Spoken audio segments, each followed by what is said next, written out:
Chapter 1. I should have turned back hours earlier.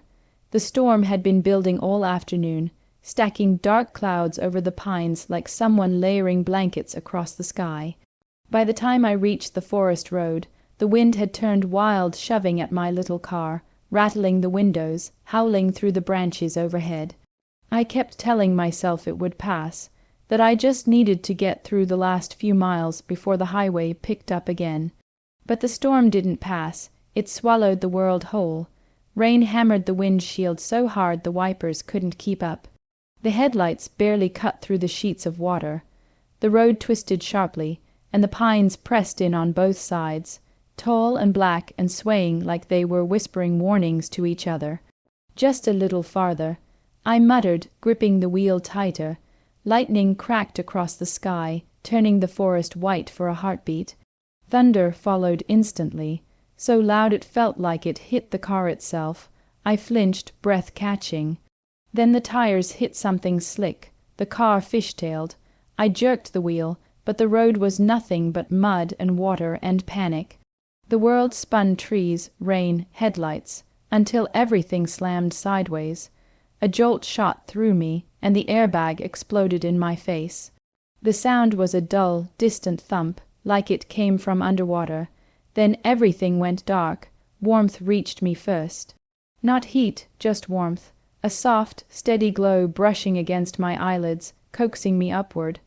I felt something beneath me, a mattress, thick blankets, the faint scent of pine and old wood. My head throbbed, but the pain was muted, wrapped in cotton. I opened my eyes slowly. Candlelight flickered across a wooden ceiling. Shadows danced along the beams, gentle and golden. For a moment I didn't know where I was. The last thing I remembered was the storm swallowing the road. I shifted, and a low, calm voice spoke from somewhere nearby. "Easy. Don't try to sit up too quickly." I turned my head toward the sound.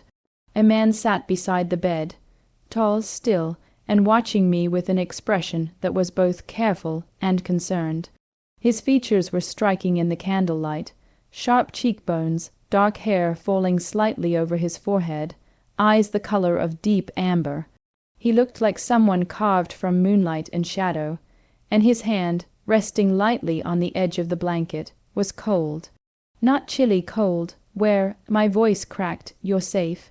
He said softly, "You crashed your car in the storm. I found you on the roadside and brought you here." Here was a small, rustic bedroom, wooden walls, a stone fireplace, candles arranged in clusters on every surface. The storm still raged outside, wind rattling the window panes, but in here everything felt impossibly calm. I swallowed. "Did you call for help?" "There's no signal in this part of the forest," he said, "and the roads are washed out, but you weren't badly hurt, just shaken." His voice was low and smooth, like he was afraid to speak too loudly, like he was afraid of startling me. "What's your name?" I asked. "Demetrius." He hesitated, as if the name carried weight. "And you're Harlow." I blinked. "How did you— your wall—" "It was in your coat pocket," he said quickly. "I only looked for identification, I promise." There was something old-fashioned about the way he spoke, polite, measured, almost formal. It didn't match the rugged little cottage or the storm raging outside. It didn't match the world at all. I pushed myself up a little, and he immediately reached out as if to steady me. His hand hovered near my arm but didn't touch. "Are you in pain?" he asked. "No, just disoriented." "That's normal." His gaze softened. "You were unconscious when I found you." I studied him for a moment. His skin was pale, almost luminous in the candlelight. His posture was perfectly still, like he was holding himself in place. And his eyes, there was something ancient in them, something that made the room feel smaller and quieter. But he didn't feel dangerous. He felt gentle. "Thank you," I said quietly, "for helping me." A faint smile touched his lips, but it didn't quite reach his eyes. Anyone would have done the same. I wasn't so sure. Another gust of wind slammed against the cottage, and I flinched. Demetrius stood smoothly, too smoothly, and crossed to the window. He checked the latch, then pulled the heavy curtains tighter. "You should rest," he said without turning around. "The storm won't let up tonight. You're welcome to stay here until it passes." I hesitated. "I don't want to impose." "You're not imposing." He turned back to me, expression unreadable but warm. "You're safe here, Harlow. I'll make sure of it." Something in the way he said it quiet, certain, sent a strange shiver through me. Not fear, something else, something I couldn't name. He stepped back toward the door, pausing with his hand on the frame. "If you need anything," he said softly, "I'll be just outside."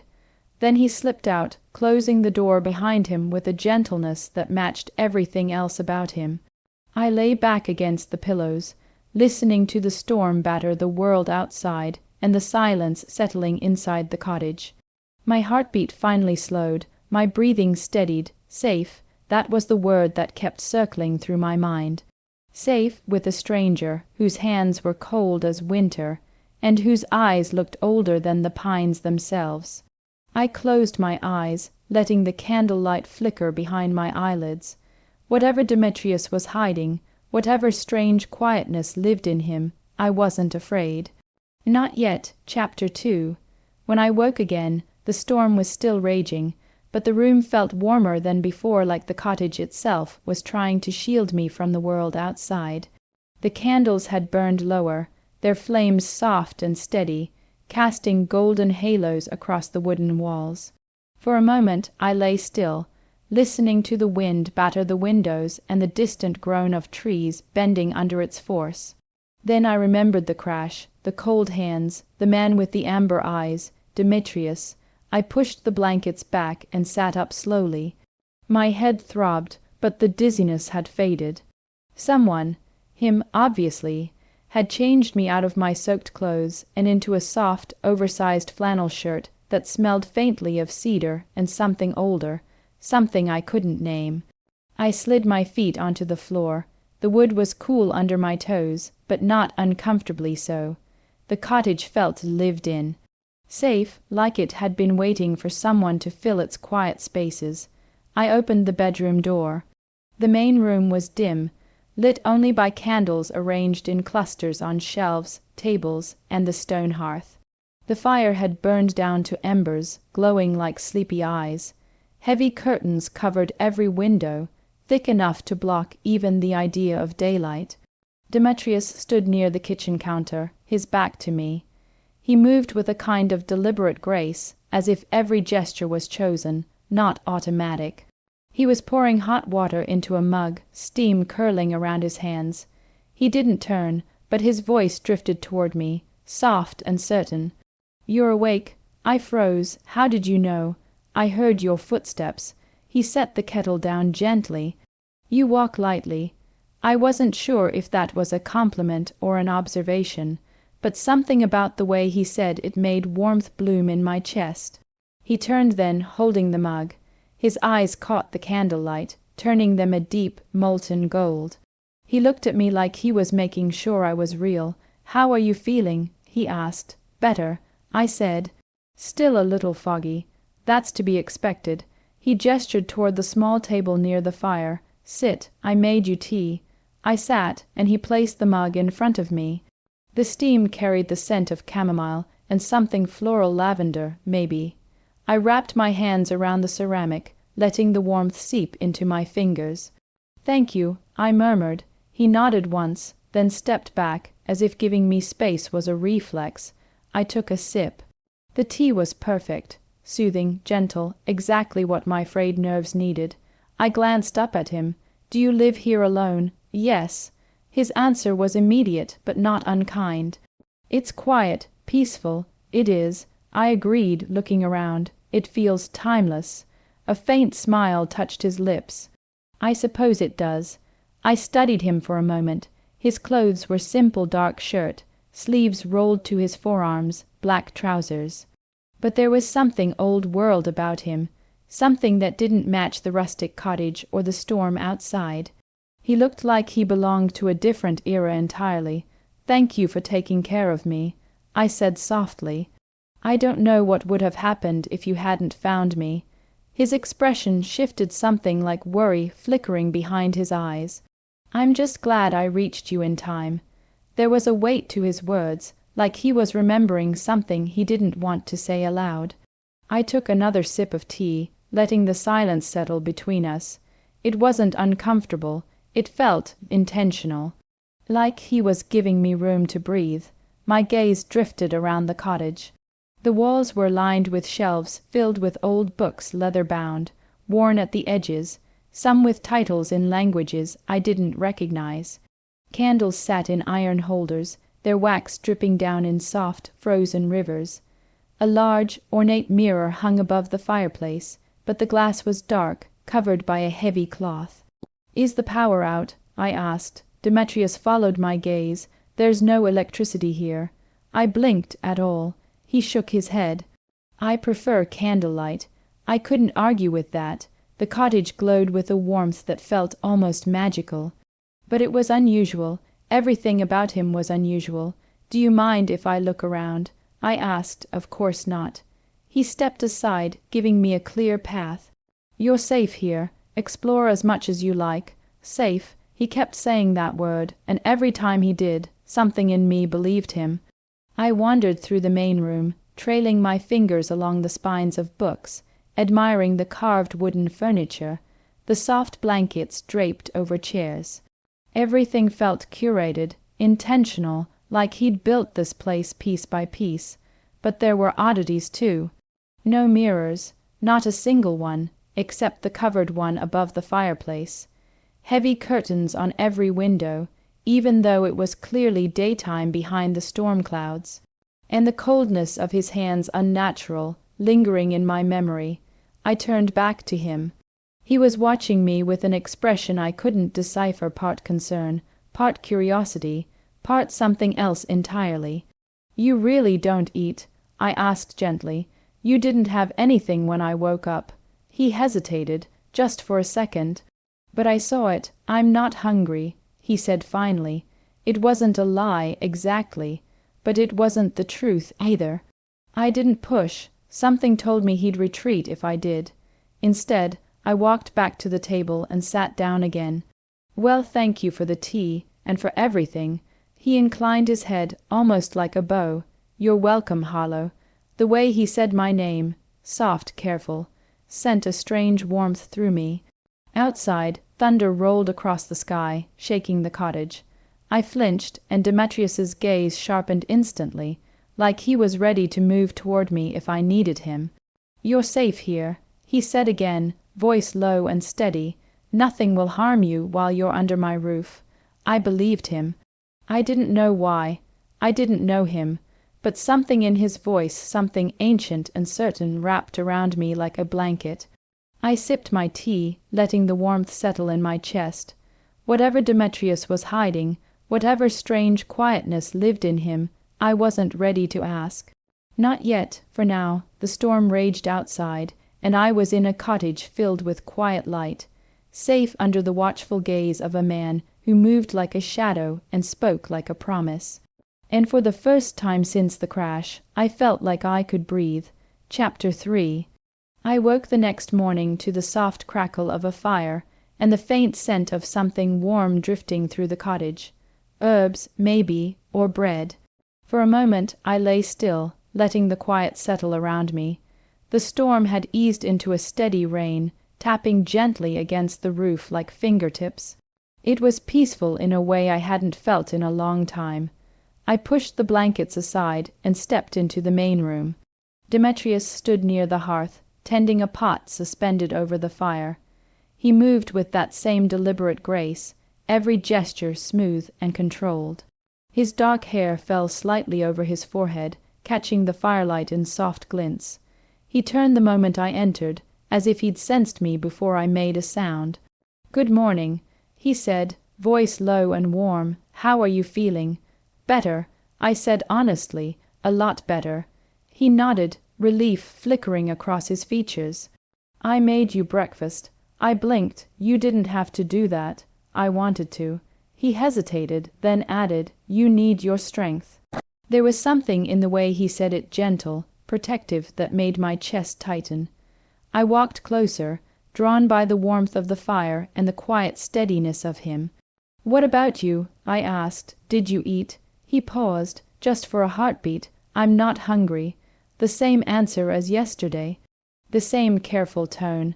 I didn't push, but the question lingered in the back of my mind. He ladled soup into a wooden bowl and set it on the small table.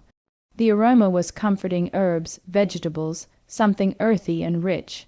I sat, and he stepped back, folding his hands behind his back like he wasn't sure what to do with them. "Sit with me," I said softly. His eyes lifted to mine, surprised. "If you'd like." I would.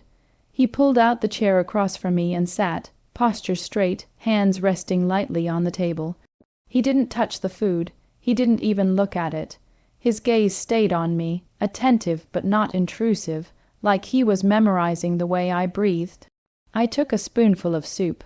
It was delicious, simple, warm, exactly what my body needed. "This is really good," I said. A faint smile touched his lips. "I'm glad." We sat in comfortable silence for a moment, the fire crackling softly between us.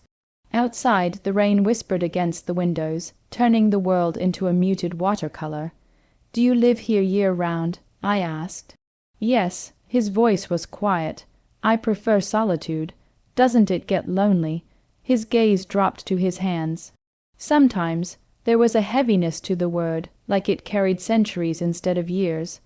I wanted to ask more, but something in his expression stopped me.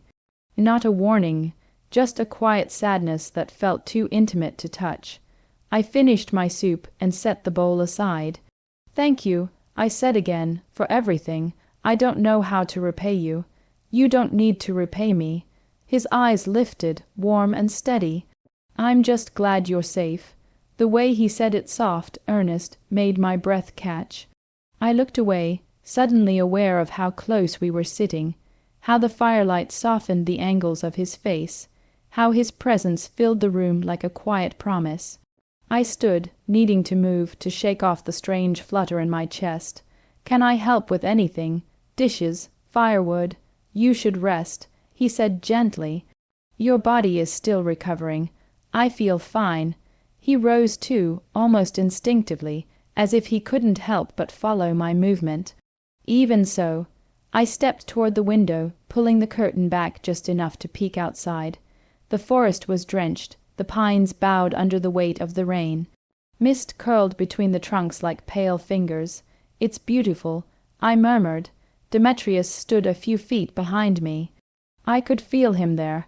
His stillness, his attention, the way the air seemed to shift around him. "It is," he said quietly, "especially in the storm." I turned slightly, catching his reflection in the glass, except there wasn't one. The window was fogged, the light dim, but still I should have seen something, a shape, a shadow, but there was nothing. I blinked, and the moment passed. Maybe it was the angle, maybe the glass was too fogged. Maybe I was imagining things. I let the curtain fall. "Do you get many visitors out here?" I asked. "No." His voice was soft. "You're the first in a long time." There it was again. That old sadness, that quiet ache. I felt it like a tug in my chest. "Well," I said gently, "I'm glad you found me." His eyes met mine, and something unspoken passed between us, warm, fragile, electric. "So am I," he said. The words were simple, but the way he said them, it felt like a confession. I stepped back toward the fire, needing its warmth to steady me.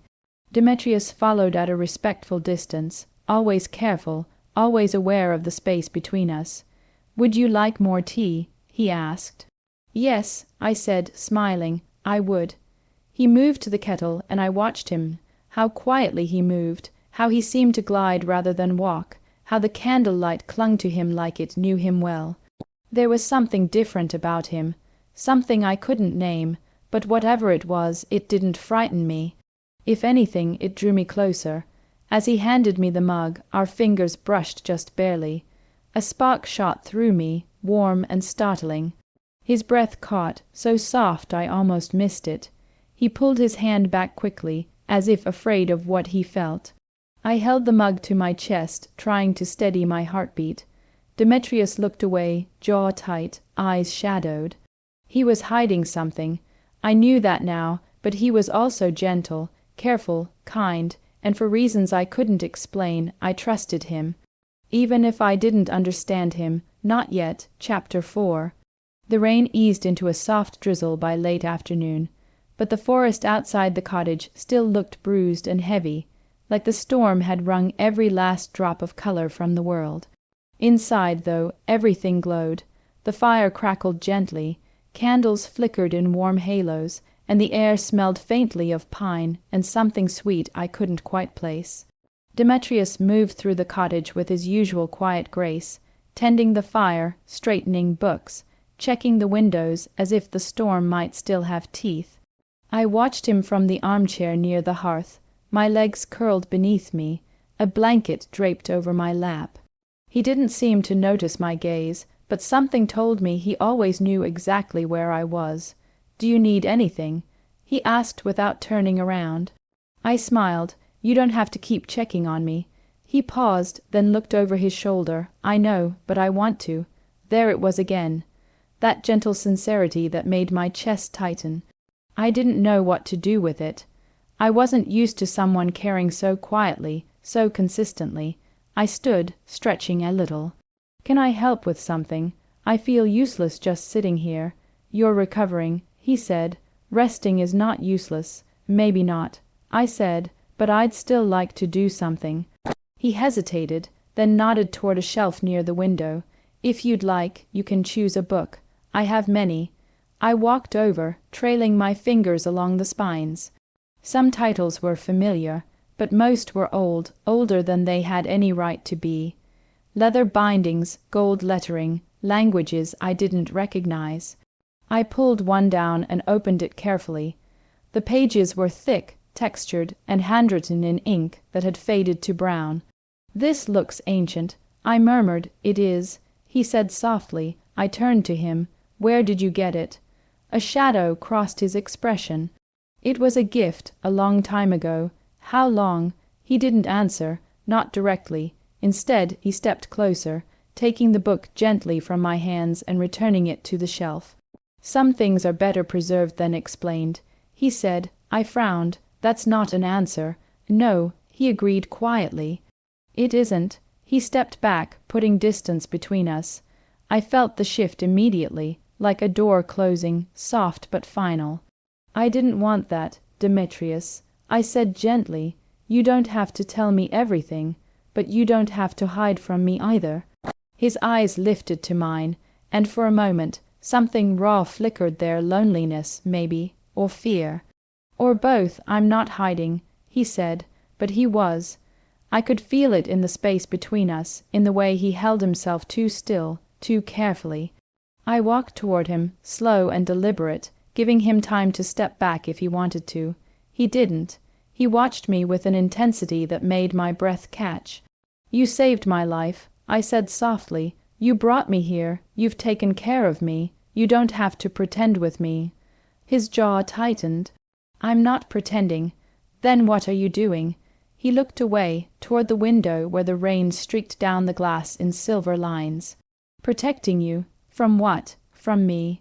The words were barely audible, but they hit me like a gust of cold air. I stepped closer.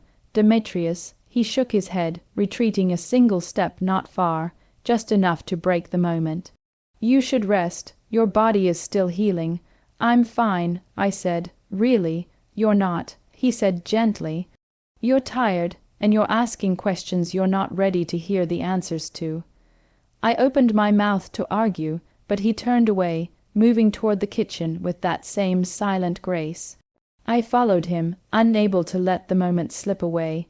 "Why do you keep doing that?" I asked. He paused. "Doing what?" "Pulling away." He didn't turn. "Because it's safer." "For who?" "For you." The room felt suddenly smaller, the air thicker. I stepped closer, close enough to see the tension in his shoulders, the way his hands curled slightly at his sides. "Demetrius," I whispered, "I'm not afraid of you." He turned then, slowly, like he was afraid the movement itself might break something. His eyes met mine, and the intensity there made my breath catch. "You should be," he said softly, but there was no threat in his voice. "Only sorrow." I shook my head. "I don't believe that." He exhaled, a sound so quiet it barely existed. "You don't understand what I am. Then help me understand." He closed his eyes for a moment, as if steadying himself. When he opened them again, the distance was back the careful, controlled calm he wore like armor. "Not yet," he said. "Please." The plea in his voice stopped me, not because it frightened me, but because it didn't. He wasn't pushing me away out of coldness. He was doing it out of fear of himself, fear of hurting me, fear of being known. I stepped back, giving him the space he needed. "Okay," I said quietly, "not yet." He relaxed just barely. "Thank you." We stood there for a moment, the rain whispering against the windows, the fire crackling softly behind us. The air between us felt charged, warm, fragile, full of things neither of us knew how to say. Finally he spoke again, voice gentle.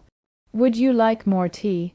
I smiled, the tension easing. Yes, I would. He moved to the kettle, and I watched him how carefully he poured. How steady his hands were despite everything he was holding back. He handed me the mug, and our fingers brushed again, just a whisper of contact, but enough to send a spark through me. He froze, breath catching, eyes darkening for a heartbeat before he pulled away. I held the mug close, trying to steady my pulse. Demetrius stepped back, putting distance between us again, but his gaze lingered on me, soft, conflicted, longing. He was hiding something, something big, something ancient, but he was also gentle and kind, and trying so hard to protect me from whatever truth lived inside him. And for reasons I couldn't explain, I trusted him, even if I didn't understand him. Not yet. Chapter 5. By evening, the rain had turned into a restless wind that rattled the shutters and sent pine needles skittering across the roof. The storm wasn't gone. It had simply changed shape, lingering like a warning. I wrapped a blanket around my shoulders and stood near the window, watching the trees sway in the fading light. Demetrius was tending the fire again, adding logs with careful precision.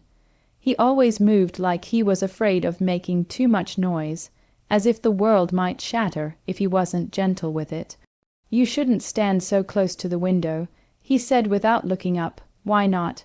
"The wind is unpredictable. A branch could break." I smiled. "You worry too much." He didn't answer, but the tension in his shoulders told me he disagreed. I let the curtain fall and stepped away, trying to shake off the strange heaviness in the air. The cottage felt warm, but the storm outside pressed against the walls like a living thing. "I just need some fresh air," I said, heading toward the door. Demetrius straightened instantly. "Harlow, I'll stay close." I promised. "Just a minute." He hesitated, eyes darkening with something like concern. But he didn't stop me. He only followed, silent as a shadow. When I opened the door, the wind rushed in, cool and sharp, carrying the scent of wet earth and pine. I stepped onto the small porch, pulling the blanket tighter around me. The forest was dim, the sky bruised purple, the last traces of daylight slipping behind the mountains. Demetrius stood just inside the doorway, watching me with an intensity that made my skin prickle. "You shouldn't be out here," he said softly. "I'm fine," I said, taking a breath of the crisp air. "It's beautiful." A gust of wind tore through the trees, and something cracked in the distance, a sharp, splintering sound that made my heart jump. "What was that?" I asked. Demetrius's expression changed instantly. "Harlow, come inside." I turned toward him, but before I could take a step, another crack echoed. Closer this time. I looked up just as a massive pine branch, heavy with rain and wind, snapped free from the tree above. It was falling toward me. I didn't even have time to scream. One moment I was standing on the porch. The next I was in Demetrius's arms, lifted, pulled, swept away from the falling branch with a speed that didn't make sense. The world blurred, the wind roared past my ears, and then we were inside. The door slammed shut behind us. The branch crashed onto the porch with a thunderous crack, shaking the entire cottage. My breath came in sharp, uneven bursts. Demetrius held me against his chest, his arms wrapped around me with a strength that felt both terrifying and impossibly safe. His body was cold, but his hold was steady, grounding. I looked up at him, heart pounding. What just happened? He didn't answer. His jaw was clenched, his eyes dark and wild in the candlelight. He looked like he was fighting something: fear, anger, instinct. I couldn't tell. Demetrius. I whispered. He closed his eyes, exhaling slowly, as if forcing himself to calm down. When he opened them again, the wildness had softened, but not disappeared. You could have been killed, he said, voice low and strained. But I wasn't. I said gently, because of you. He looked away, jaw tightening. I shouldn't have let you go outside. You didn't let me. I said. I went. That doesn't matter. His voice cracked, barely audible. I should have stopped you. I touched his arm, lightly, carefully. Demetrius, how did you move so fast? He froze. His breath stilled. His entire body went still in a way no human body ever should. He swallowed hard. It doesn't matter. It does. I said softly, I saw you. He stepped back, releasing me so quickly it felt like a cold wind rushed in between us. He turned away, running a hand through his hair, pacing a few steps like he needed distance to breathe. I didn't mean for you to see that, he said. I didn't want to frighten you. You didn't frighten me. He laughed softly, a sound with no humor in it. You should be frightened. I'm not. He turned then, eyes burning with something fierce and vulnerable. Why? Because you saved me, I said. Because you've done nothing but protect me since the moment you found me. Because whatever you're hiding, it isn't something that makes you dangerous to me. He stared at me, expression unreadable. The wind howled outside, rattling the shutters. The fallen branch scraped against the porch, a reminder of how close I'd come to being crushed. Demetrius stepped closer, slowly, like he was afraid of startling me. His voice dropped to a whisper. I can't lose control around you. You haven't. I said, not yet. The words sent a shiver through me, not of fear, but of something deeper, something that felt like standing on the edge of a truth I wasn't ready to see. He reached out, then stopped himself, his hand hovering inches from my cheek. His fingers trembled, just barely. I shouldn't touch you, he whispered. Why not? Because I don't trust myself. I swallowed, my heart pounding. I trust you. His breath hitched. For a moment the world narrowed to the space between us, the flicker of candlelight, the soft crackle of the fire, the storm pressing against the walls. His eyes searched mine, desperate and longing and afraid. Then he stepped back, breaking the moment. You should rest, he said, voice tight. It's been a long day. I wanted to argue. I wanted to reach for him. But something in his expression told me he was holding himself together by a thread, so I nodded. Okay. He exhaled, relieved and pained all at once. Thank you. I turned toward the bedroom, but before I stepped inside, I looked back at him. Demetrius. He lifted his gaze. Thank you for saving me. His expression softened just a little, always. I closed the door behind me, my heart still racing. Demetrius was hiding something, something impossible, something that made him move faster than the wind and hold me like I weighed nothing. But he was also gentle and careful and terrified of hurting me, and for reasons I couldn't explain, I trusted him more now than ever. Even if I didn't understand him, not yet. Chapter 6. By morning, the storm had transformed the world into something unrecognizable. When I woke and peeked through the bedroom curtains, all I could see was white, thick, heavy snow blanketing the pines, the ground, the porch, everything. The sky was a pale gray, the kind that promised more snow before the day was done. I wrapped the blanket around my shoulders and stepped into the main room. Demetrius was already awake, of course. He was standing near the hearth, with a stack of firewood in his arms. He looked up the moment I entered, his expression softening. Good morning, he said. How did you sleep? Better than I expected, I admitted. The storm didn't keep you up. He shook his head. I don't sleep much. I didn't ask why. I wasn't sure I wanted the answer yet. He set the firewood down and brushed his hands off, moving toward the window. He pulled the curtain aside just enough for me to see the snow piled high against the glass. "We're snowed in," he said quietly. "For how long? Days, most likely." I exhaled, sinking into the armchair near the fire. "Well, I guess it's a good thing your cottage is cozy." A faint smile touched his lips. "I'm glad you think so." He moved to the kitchen, lighting a few more candles as he went. The soft glow filled the room, turning the snow-covered world outside into something distant and unreal. Inside, everything felt warm and safe, like the storm couldn't touch us here. "Are you hungry?" he asked. "Starving." He nodded and began preparing something on the counter, quiet, efficient, graceful. I watched him, unable to look away.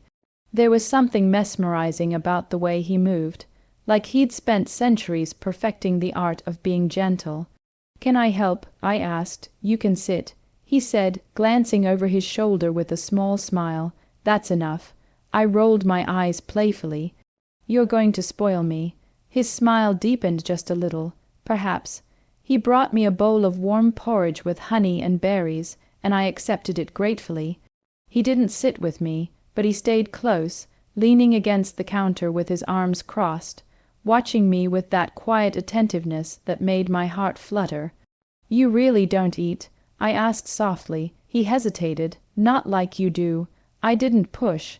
I just nodded and took another bite. The fire crackled. The snow whispered against the windows, and the cottage felt like a world suspended in time.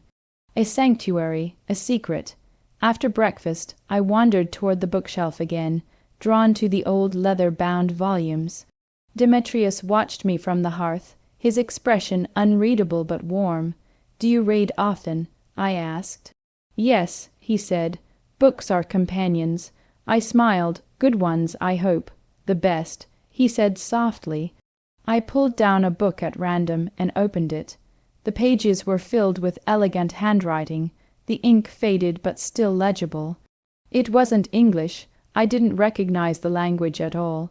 "What is this?" I asked. "A journal," he said. "From a long time ago." "Yours?" His eyes flickered. "No." I waited, but he didn't elaborate. Instead, he stepped closer, gently taking the book from my hands and returning it to the shelf. "Some stories aren't meant to be read," he said quietly. "Are you one of those stories?" I asked before I could stop myself. He froze. For a moment the only sound was the fire. Then he exhaled slowly. "Perhaps." I stepped closer, drawn by something I couldn't name. "Demetrius, you don't have to hide from me." He looked at me then, really looked at me. His eyes were dark and warm and full of something that made my breath catch. "I'm not hiding," he said softly. "I'm protecting." "Protecting me?" He nodded once. "From what?" He didn't answer. Instead, he turned away, moving toward the window. The snow outside glowed faintly in the muted light, casting a soft reflection across his face. "You should stay inside today," he said. "The cold is dangerous." "You're avoiding the question." "Yes." I laughed softly, shaking my head. "You're impossible." He turned back to me, and for the first time since I'd met him, he looked almost shy. "I'm trying," he said quietly, "to do what's right." I stepped closer, close enough to feel the coolness radiating from him. "And what do you think is right?" He swallowed, his gaze dropping to the floor. "Keeping you safe. You already have." His eyes lifted, meeting mine with a vulnerability that made my heart ache. "Not from everything." I didn't know what he meant, but I didn't push. Instead, I reached out and touched his arm lightly, gently. His breath hitched, and he went perfectly still, like he was afraid to move.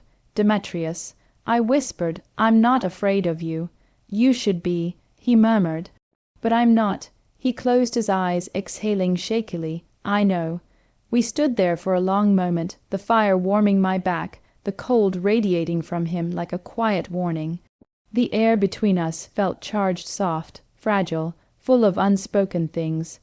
Finally, he stepped back, breaking the moment things. Finally, he stepped back, breaking the moment with a gentleness that felt like a caress. Would you like to read? He asked, voice steady again. You like to read? He asked, voice steady again.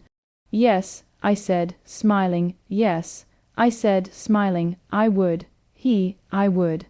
He brought me a book, one written in English this time, and sat across from me, not too close, not too close, not too far.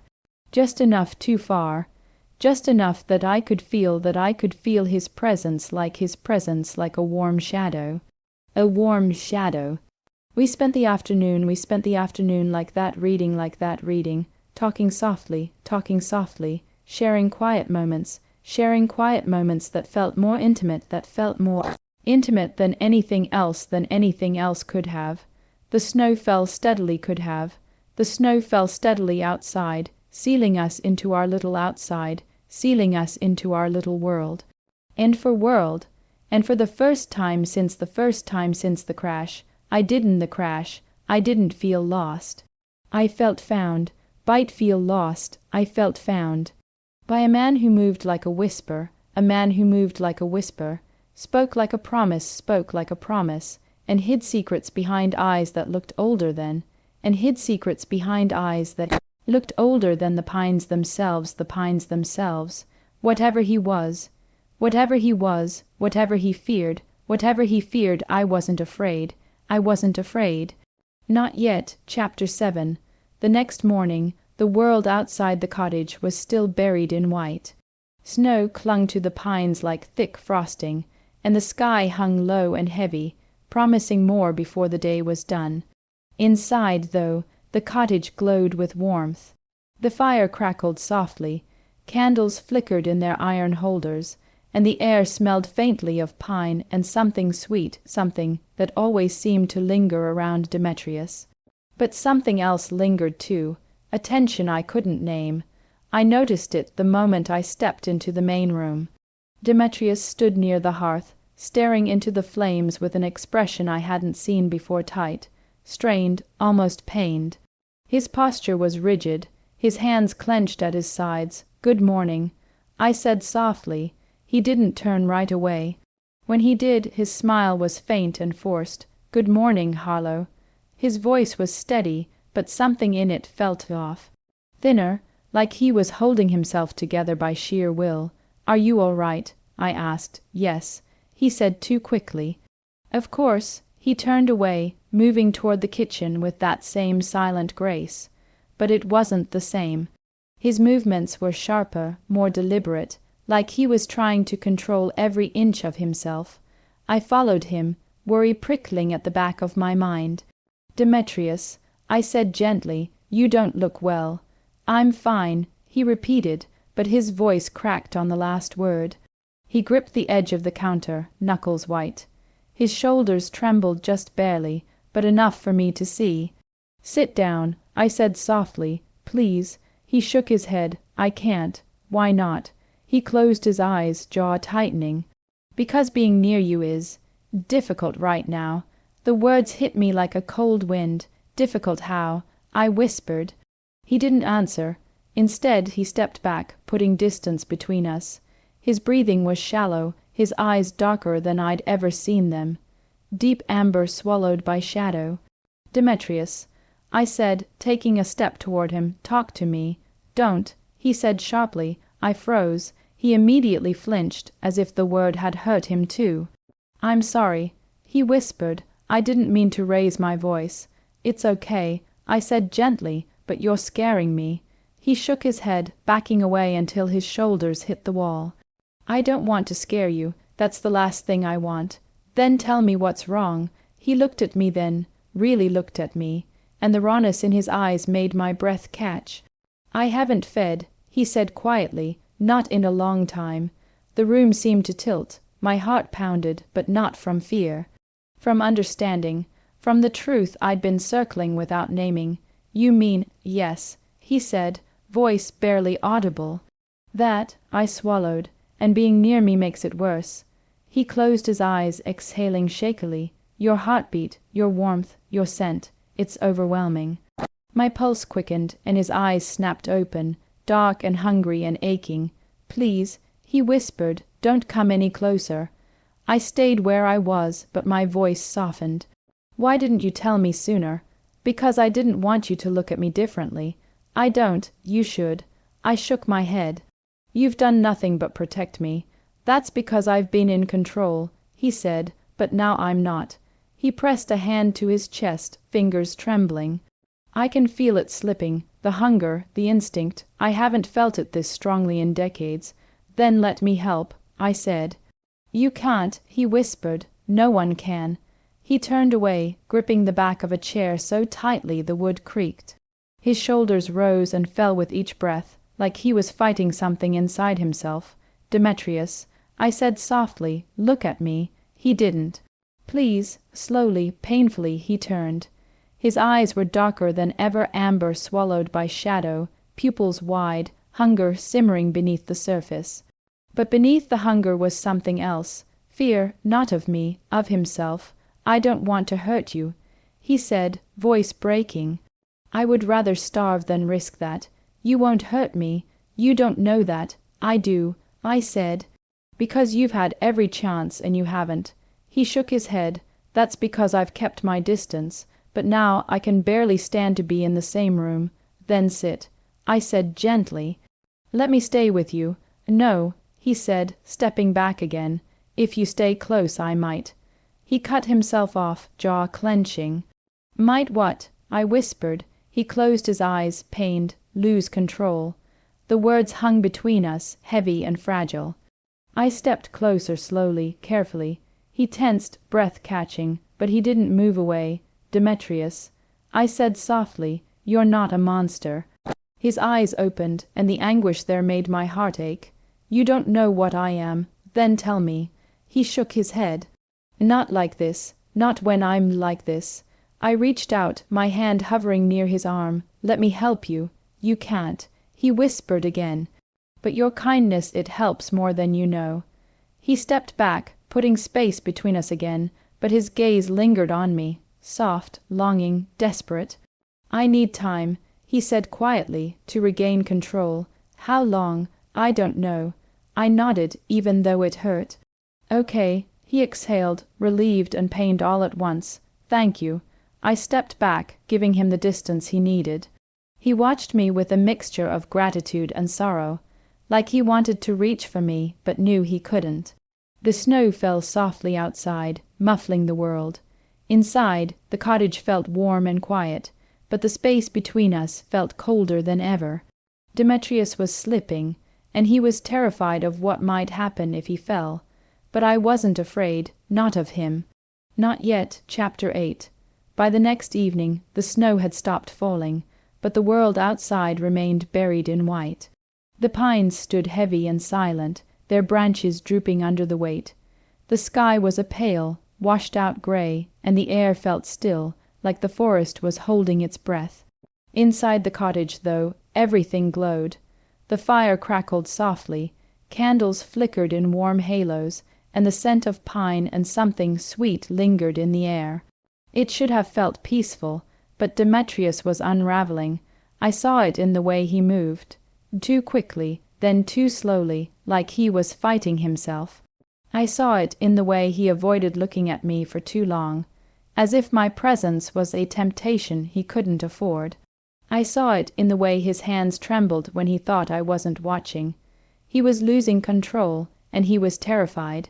I tried to give him space. I tried not to hover, but the tension in the room was impossible to ignore, thick and fragile, like a thread stretched too tight. By late afternoon, I decided to make tea. Something simple, something normal, something grounding. Demetrius was sitting near the hearth, staring into the flames with an expression that made my chest ache. I moved to the kitchen, humming softly to fill the silence. I reached for the kettle, then for the small knife on the counter to slice a lemon. The blade slipped. A sharp sting shot through my finger. Damn! Before I could finish the word, Demetrius was there. Not walking, not running, there. One moment he was across the room, the next he was inches from me, his hand closing around my wrist with a speed that stole my breath. His grip was firm but careful, his fingers cold against my skin. "Harlow," he whispered, voice raw. "You're bleeding." I stared at him, heart pounding. His eyes were darker than I'd ever seen them, amber swallowed by shadow, pupils wide, hunger simmering beneath the surface.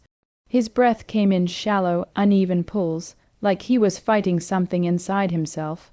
"It's just a cut," I said softly. He shook his head, jaw clenched. "You don't understand." He lifted my hand slightly, and I saw it, the smallest drop of blood welling at the edge of the cut. His gaze locked onto it, and something in him broke. His lips parted, his breath hitched, and for the first time I saw them. Fangs, not long, not monstrous, just sharp enough to catch the candlelight, sharp enough to change everything. I froze, not in fear, in understanding. "Demetrius," I whispered. He jerked back as if burned, releasing my wrist so quickly I stumbled. He turned away, pressing a hand to his mouth, shoulders shaking. "No," he said, voice breaking. "No, no, no, Demetrius, don't come closer." I stopped. He stood there, trembling, his back to me, his breath ragged. The room felt too small, too quiet, the fire too loud. My heartbeat echoed in my ears, and I knew he could hear it too. "I didn't want you to see," he whispered. "Not like this." "Then how?" I asked gently. "How were you going to tell me?" He laughed, a soft, broken sound. "I wasn't." I swallowed. "You were going to hide it forever." "Yes." His voice cracked, "because I didn't want to lose you." The words hit me like a warm wind. Lose me, as if he'd ever had me, as if he wanted to. I stepped closer slowly, carefully. "Demetrius, look at me." He shook his head. "I can't, please." He turned, and everything changed. His eyes were dark and wild, hunger and fear tangled together. His fangs were still visible, just barely, catching the candlelight. He looked ancient and vulnerable and heartbreakingly human all at once. "I'm a monster."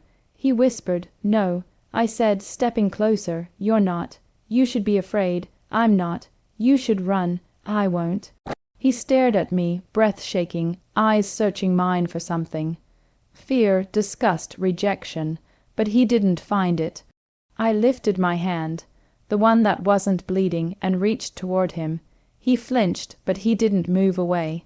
My fingers brushed his cheek, cool and smooth and trembling beneath my touch. "Demetrius," I whispered, "you saved my life, twice. You've done nothing but protect me." His eyes closed, a shudder running through him.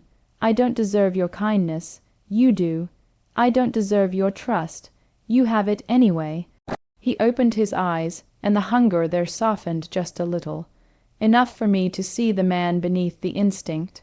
The man who had carried me from the storm.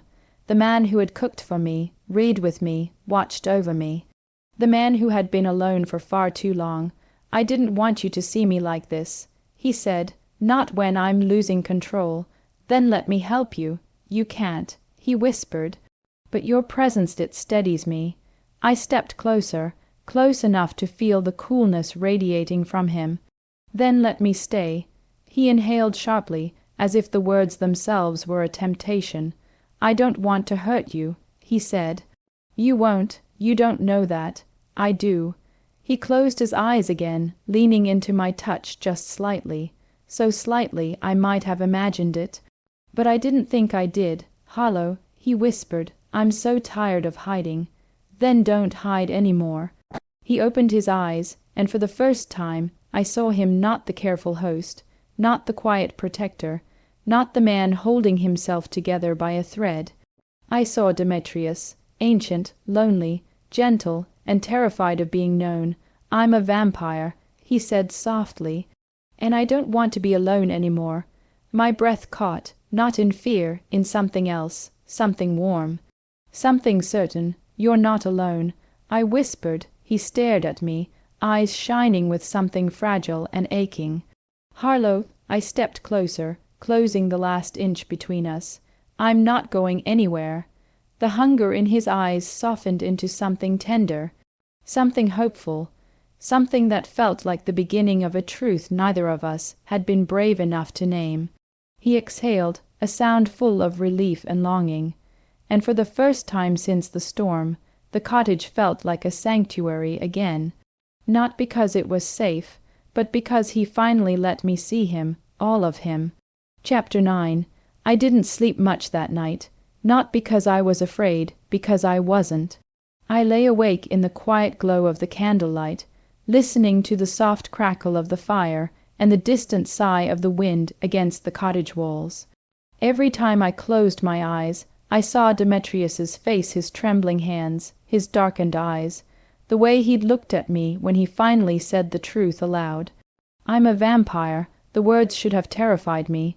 They should have sent me running, but instead they settled into me like a puzzle piece clicking into place. Every strange detail, every quiet moment, every careful gesture. It all made sense now, and none of it changed how I felt. When I finally drifted into a light sleep, it was only for a little while. I woke before dawn, the room still dim, the candles burned low. I slipped out of bed and wrapped a blanket around my shoulders, stepping quietly into the main room. Demetrius was there, sitting in the armchair near the fire, elbows on his knees, head bowed. He looked like he hadn't moved all night, like he hadn't slept in years. He didn't look up when I entered, but I felt the shift in the air, the way his attention snapped to me instantly, even if he didn't lift his gaze. "You should be resting," he said softly. "So should you." He huffed a quiet, humorless breath. "I don't sleep much." I stepped closer, the blanket trailing behind me. "Because you can't, or because you won't." He finally looked up. His eyes were softer now, still dark, still shadowed, but no longer wild. The hunger was there, simmering beneath the surface, but controlled, contained, barely. "I don't sleep," he said quietly, "because it's easier not to dream." I sank into the chair across from him. "What do you dream about?" He hesitated. "The past. Is it terrible, some of it, and the rest?" He looked into the fire. "Lonely." My chest tightened. "Demetrius." He shook his head as if trying to clear it. "You shouldn't be near me right now. I'm still not myself. You seem like yourself." "No." His voice cracked. "This is me trying very, very hard not to be what I am." I leaned forward, elbows on my knees. "You're gentle." He flinched. "You don't know what I'm capable of." "I know what you've shown me." He looked at me then, really looked at me. His eyes searched mine, desperate and afraid and hopeful all at once. "You should hate me," he whispered. "I don't. You should fear me." "I don't. You should leave." "I won't." His breath hitched, a soft, broken sound. "Why?" "Because you've done nothing but protect me." I said, "Because you've been kind, because you've been alone for too long, because I trust you." He closed his eyes, pain flickering across his face. "You shouldn't, but I do." He exhaled shakily, leaning back in the chair like the weight of my words was too much. The firelight flickered across his face, softening the sharp lines, turning him into something almost fragile. "I don't want to hurt you," he said again, voice barely audible. "You won't. You don't know that. I do," I said gently. "Because if you were going to hurt me, you would have done it already." He opened his eyes, and something in them shifted, something warm, something vulnerable, something that felt like the beginning of a truth he'd never allowed himself to feel. "Harlow," he whispered, "I don't know how to be close to someone without wanting too much." My heart fluttered. "What do you want?" He swallowed, his gaze dropping to my lips before he forced it away. "More than I should." I stood slowly, the blanket slipping from my shoulders. He tensed, watching me with a mixture of longing and fear.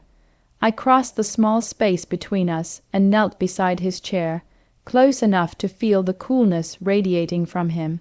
"Demetrius," I said softly, "look at me." He did, and the world narrowed to the space between us. "You're not a danger to me," I whispered. "You're a danger to yourself, to your loneliness, to the walls you've built around your heart." His breath caught. I reached for his hand slowly, giving him every chance to pull away. He didn't. His fingers trembled as I laced mine through them, his skin cold but his grip gentle. "You don't have to be alone any more," I said. He stared at our joined hands like he couldn't believe it was real. "I don't know how to do this. You don't have to know," I said. "You just have to let me stay." He closed his eyes, a shudder running through him.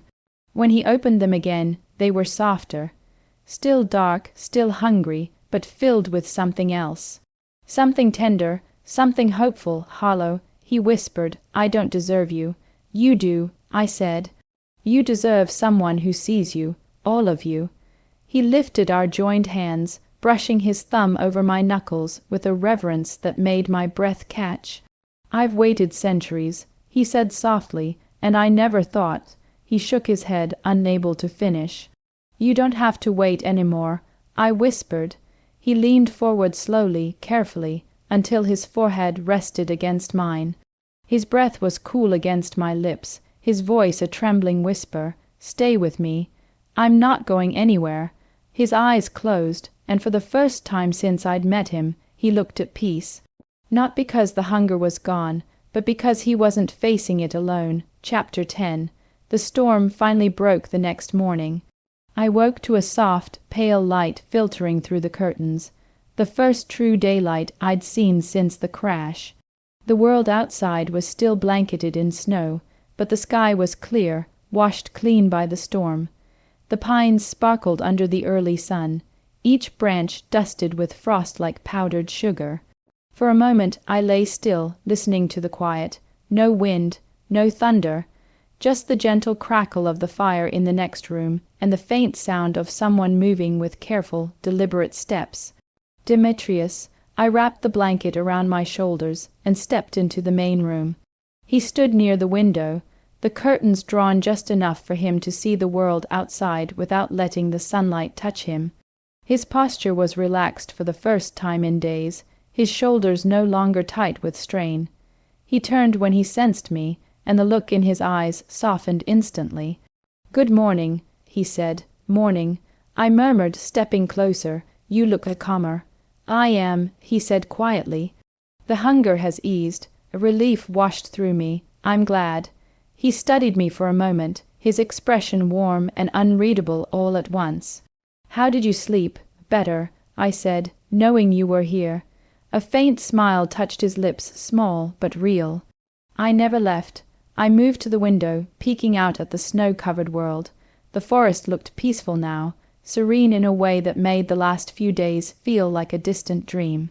"The roads will be clear soon," I said softly. I could probably get help, maybe even get my car towed. Demetrius didn't answer. I turned to him. He stood perfectly still, hands clasped behind his back, eyes lowered. "If you wish to leave," he said quietly, "I will help you. I'll walk you to the road myself." Something in my chest tightened. "Do you want me to leave?" His head snapped up, eyes wide. "No." The word came out too quickly, too raw. He closed his eyes, steadying himself. When he spoke again, his voice was softer. "No," he repeated. "But I don't want to keep you here if you don't wish to stay." I stepped closer. "Demetrius." He looked at me, and the vulnerability in his eyes made my breath catch. "I've lived alone for a very long time," he said, "longer than you can imagine. I told myself it was safer that way. That solitude was a choice, but now," he swallowed, voice trembling, "now I realize it was fear. Fear of hurting someone, fear of being known, fear of wanting too much." I reached for his hand slowly, giving him time to pull away. He didn't, his fingers curled around mine, cool and gentle. "You don't have to be afraid any more," I whispered. He exhaled shakily. "I don't want you to feel trapped." "I don't," I said. "I feel safe and warm and seen." His eyes softened. "Harlow, I want to stay," I said, the words coming out before I could second-guess them. "Not because I have to, because I choose to." He froze. For a moment he didn't breathe. Then he stepped closer, lifting his free hand to my cheek. His touch was cool, but it sent warmth flooding through me. He held me like I was something precious, something fragile, something he'd never thought he'd be allowed to touch. "You would stay," He whispered with me, "Yes." His forehead rested against mine, his breath cool against my lips. "I don't deserve this. You do," I said softly. "You deserve someone who sees you, someone who chooses you." His eyes closed, and a quiet sound escaped him, relief, gratitude, something deeper. "Something ancient. I will protect you," he whispered, "always. I know. I will never hide from you again. You don't have to." He pulled back just enough to look at me, his eyes warm and full of something that made my heart flutter. "Then stay," he said. "Stay here with me, in this cottage, in these woods. Let me build a life with you." My breath caught. Not because I was surprised, because it felt right. "I'm staying," I said. I already decided. A slow, reverent smile spread across his face, the first true smile I'd seen from him. It transformed him, softened him, made him look almost human, almost. He lifted my hand to his lips, pressing a cool, gentle kiss to my knuckles. "Thank you," he whispered, "for choosing me. I think you chose me first," I said. He laughed softly, a warm, quiet sound that filled the room like sunlight. We spent the rest of the morning together, tending the fire, making tea, watching the snow melt in soft rivulets down the window panes. The cottage felt different now, not just a shelter, not just a refuge, a home, our home. As the sun climbed higher, Demetrius pulled the curtains closed, shutting out the light. But the room didn't dim. It glowed with candles, with firelight, with something warm and new between us. Something that felt like the beginning of a life neither of us had dared to imagine. I curled up beside him on the couch, his arm around me, his presence steady and cool and comforting. Outside, the world was quiet. Inside, everything felt safe, and for the first time since the storm, I knew exactly where I belonged. Here with him, in the cottage in the pines,